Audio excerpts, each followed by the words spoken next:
Hi, guys. Sorry, I'm just getting over sickness. My name is Zarina Anwar. I'm a senior product manager at Adobe.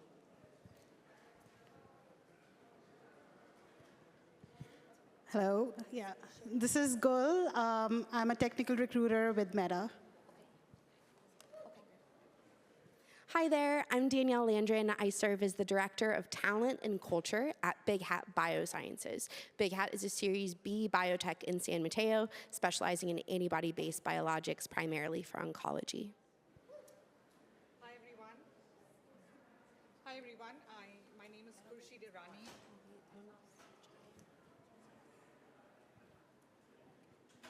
Yeah, that's better. Hi, everyone. My name is 𝗣𝗿𝗏𝗄𝗏𝗏. I'm the founder and CEO of 𝗣𝗿𝗏𝗃𝗃. We are a women-owned organization, and we help mid-sized companies on their AI journey. I just wanted to give you some background about myself. I was an early employee at 2 Silicon Valley IT services companies, and I helped them scale from 0 to multi-billion-dollar exits. Over the past few years, I was encouraged by people to start my own. I was always apprehensive, but I've finally taken the plunge. Wanted to let you guys know that we're just 4 months old as of right now, but we are already on a path to scaling into a very profitable business zone. Thank you. Amazing. We're going to start with an icebreaker squad. So for me, at least, whenever I go to a conference, one of my big goals is getting LinkedIn. So if you don't very much mind, if you could turn to your left, turn to your right, turn to your front, turn to your back, take out your phone, and introduce yourself and add folks on LinkedIn that are in your surrounding orbit. So we'll give you guys a couple moments. If you don't have LinkedIn, now's the time to download it. You guys want to come closer? Like, super informal. If you're shy, if I don't see you talking, I can introduce you to the next person, yeah? Hi, do you have a LinkedIn? Awesome. Did you want to add him to your LinkedIn? You guys could add each other? I feel like you guys already know each other and have each other on LinkedIn. So this is kind of cheating. Hi. Did you want to add them on LinkedIn? You don't have a LinkedIn? Oh, you should put their name and their email. There you go. I cannot. I have my slides on. Sorry. You guys good? Have each other on LinkedIn? Because I feel like it's cheating.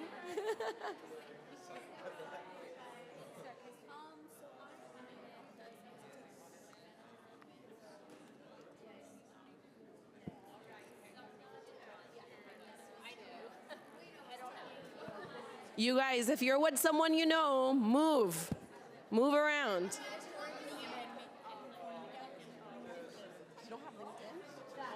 Okay, come here. Look, these people look like. All right, what's your LinkedIn? No, we'll get this one later. Okay. Come. Guys. Here you go. Hi. LinkedIn ads. LinkedIn right here. There we go. Perfect. All right, you guys should have like 2 or 3 people. Yeah. Did you want to get her LinkedIn? Do you guys want to get each other's LinkedIn? Like, have everyone around you? Perfect. Yeah, I used to do it all the time. There used to be a way to like do the barcodes. There is. I think I have. Do you have the clicker? We'll just give 1 more minute. If you're just coming in, we're adding everyone on LinkedIn.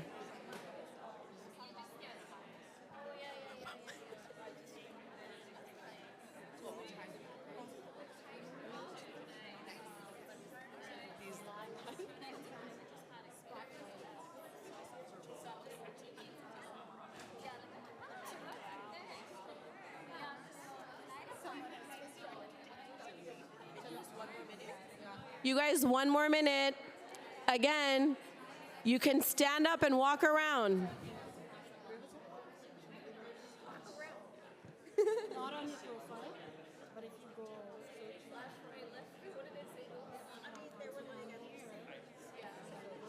All right, 30 more seconds, guys. Make sure, me. She's the mental. Whoever gets the most LinkedIns gets a prize. A high five. Not for personally me. from Zarina. That's my prize. At the end of the day, we want to know how many people did you connect with.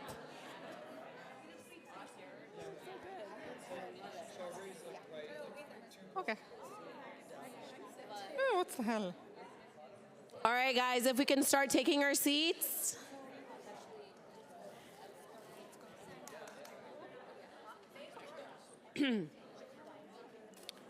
You guys are more than welcome to continue these conversations on LinkedIn chat.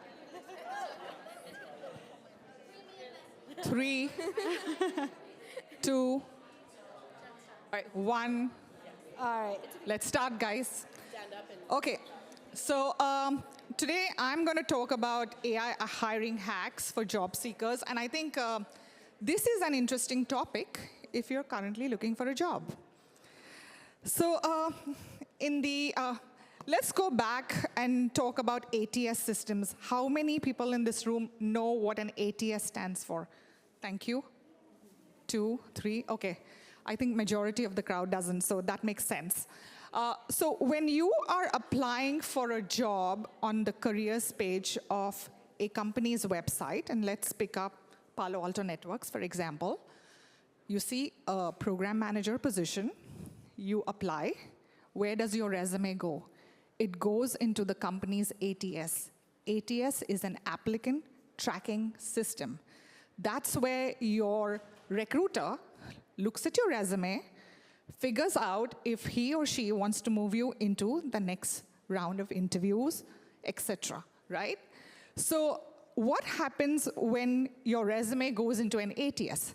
Sometimes recruiters still need to do keyword searches to pull up your resumes, because I've heard that Google gets 60,000 resumes a day.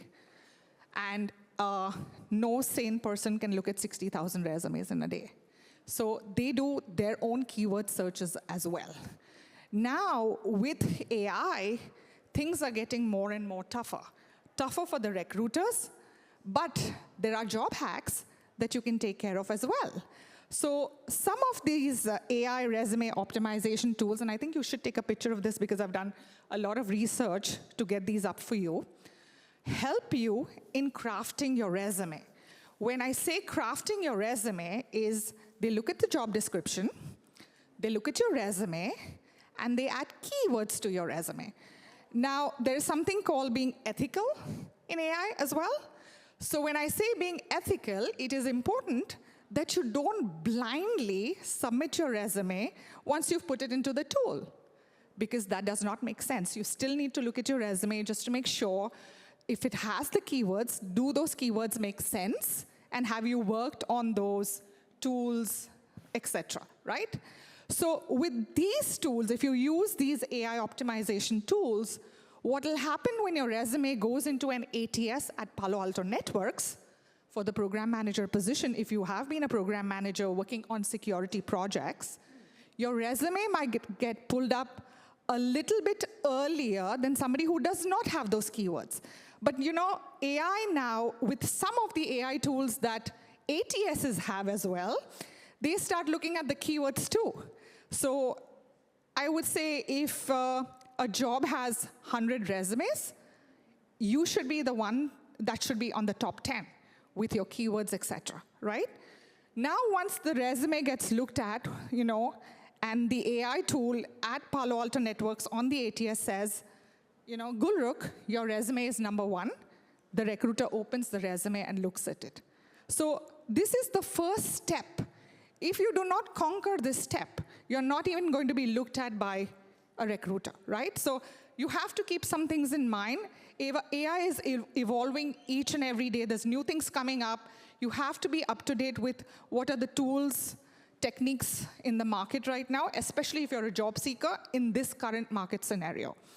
Now, I want to go to my third slide first, and then actually let me talk about this slide as well. There's something called mock interviews as well, which is happening. And these are some of the tools that can help you with mock interviews too. And what do those tools offer? Now, giving you an example, just last week, I was approached by this company called 𝗣𝗿ecie_𝗱𝗂𝗏, and they said, Khurshid, I want you to use this tool of mine. And I said, what's it going to do different? And what they told me is, not only will their tool help, you know, with my ATS getting the resumes pulled up, you know, as related to the keywords,